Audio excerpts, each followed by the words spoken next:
Welcome to Democracy Now!, democracynow.org, The War and Peace Report. I'm Amy Goodman.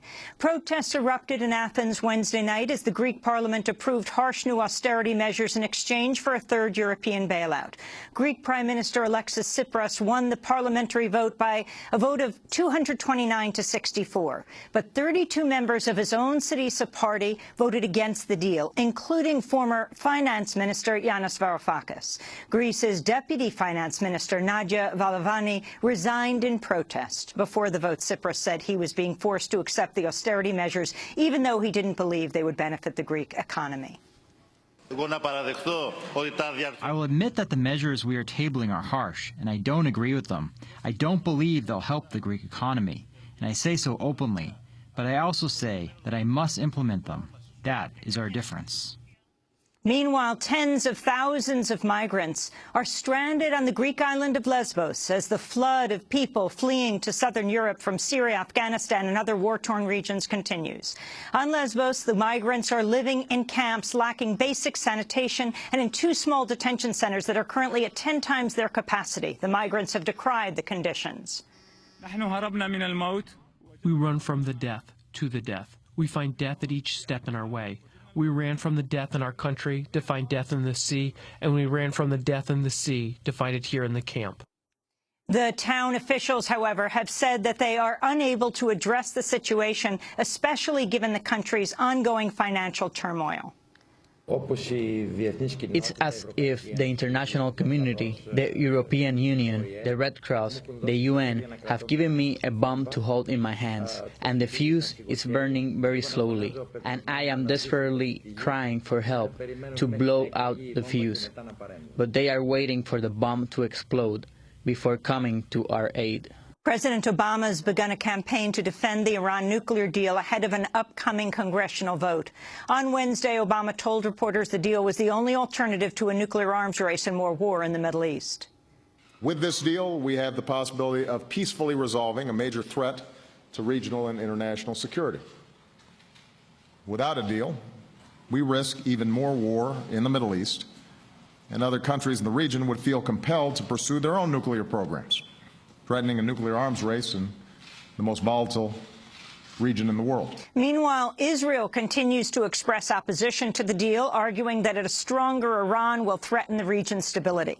The New York Times reports Israel has been requesting between $4.2 billion and $4.5 billion of military aid from the United States each year for the next 10 years in talks that began prior to the Iran nuclear deal's passage. Israel currently receives $3 billion a year in U.S. military aid. In Afghanistan, Taliban leader Mullah Muhammad Omar has issued an indirect statement of support for the peace talks with the Afghan government. In a statement to celebrate the festival of Eid al-Fitr, Omar said Islam does not prohibit peaceful interaction with one's enemies. Meanwhile, the New York Times reports in June the U.S. military doubled the intensity of its airstrikes against Afghanistan, launching a bombing campaign against militants with the self-proclaimed Islamic State in the eastern part of the country.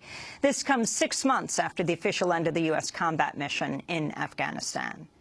Japan's lower house of parliament has approved legislation to allow Japanese troops to fight abroad for the first time since World War II. The vote came one day after as many as 100,000 people gathered near the parliament to protest the move. The Japanese Prime Minister, Shinzo Abe, has pushed for the nation's pacifist constitution to be rewritten. The security situation surrounding Japan is becoming increasingly challenging.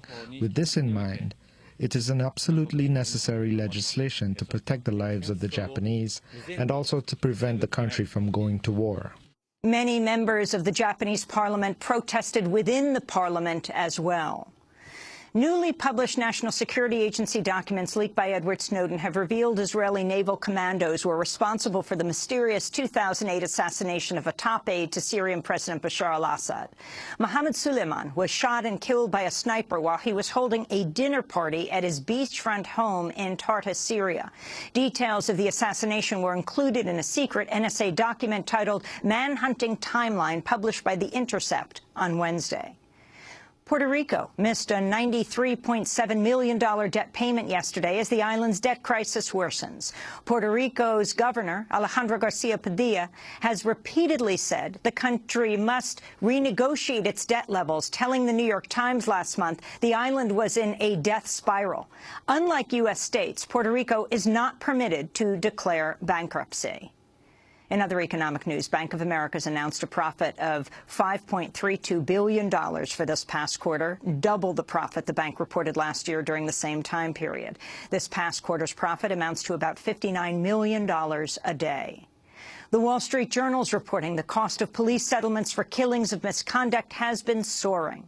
Over the last 5 years, the 10 U.S. cities with the largest local police departments have paid a collective $1.4 billion in total settlements. More than $1 billion of that money went to cases involving brutality or wrongful imprisonment. In New York City, by far the largest police department, has paid out $600 million since 2010, the most settlements of any U.S. city. In Mexico, the government's auctioned off the first oil and gas contracts to private companies in more than 80 years, following President Enrique Peña Nieto's decision to open up the oil industry to foreign and private companies. At the first auction on Wednesday, the Houston-based firm Talos Energy, British firm Premier Oil, and the Mexican company Sierra Oil and Gas bought contracts to drill off the coast of the southern state of Veracruz. In other energy news, newly released figures show more electricity was produced in the United States in April from natural gas than coal for the first time ever.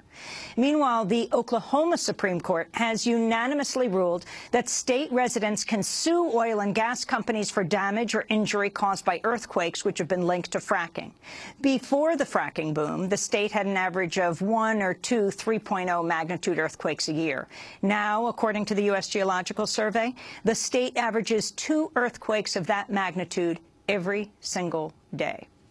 In a new report, Global Witness accuses European timber companies of fueling the war in the Central African Republic by making lucrative deals with the country's rebel militia groups. The rebel groups have been accused of war crimes in the ongoing conflict, which has killed thousands of people since it began in 2013 following a rebel coup. In news from Capitol Hill, House Republicans have launched an investigation of Planned Parenthood. The investigation comes one day after anti-choice activists released a video that appears to show a Planned Parenthood employee telling activists posing as biotechnology representatives that the organization shares fetal tissue with researchers. Planned Parenthood said it does not charge for the fetal tissue, which is consistent with the employee's comments in the video. House Republicans have launched an investigation claiming the organization is illegally selling the tissue for a profit. Texas has been denying birth certificates to children born in the state if their parents are undocumented, despite the 14th Amendment's guarantee of citizenship to anyone born in the United States. Texas officials have reportedly been refusing to provide birth certificates to children whose mothers lack U.S. visas. The Texas Observer reports the refusals began last winter. A group of mothers recently filed a lawsuit against the practice. In an update on a story we reported Wednesday, the animal theme park SeaWorld has put an employee on leave after reports emerged he had infiltrated the People for the Ethical Treatment of Animals. According to PETA, SeaWorld employee Paul McComb took part in numerous protests and attempted to incite violence. In one tweet, McComb, who called himself Thomas Jones for the protests, urged people to grab pitchforks and torches. SeaWorld announced it had also launched an investigation. The first of 7 FIFA officials being held in Switzerland on corruption charges has been extradited to the United States. This morning's extradition follows the beginning of Senate hearings yesterday to investigate the corruption scandal that's thrown the World Soccer governing body into turmoil. On Wednesday, senators questioned how much U.S. soccer officials knew about the corruption and demanded an overhaul of the global organization. Senator Richard Blumenthal compared FIFA to the mafia. The fact of the matter is that what has been revealed so far is a mafia-style crime syndicate in charge of this sport. My only hesitation in using that term is that it is almost insulting to the mafia, because the mafia would never have been so blatant, overt, and arrogant And President Obama addressed the growing controversy over comedian Bill Cosby. More than 40 women alleged in the last 9 months that Cosby sexually assaulted them in incidents dating back decades. President Obama was asked about Cosby at Wednesday's news conference. Would you revoke the Medal of Freedom from Bill Cosby? There's no precedent for revoking a medal. We don't have that mechanism. And as you know, I tend to make it a policy not to comment on the specifics of cases where there might still be, if not criminal, then civil issues involved. I'll say this. If you give a woman, or a man for that matter, without his or her knowledge, a drug, and then have sex with that person without consent, that's rape.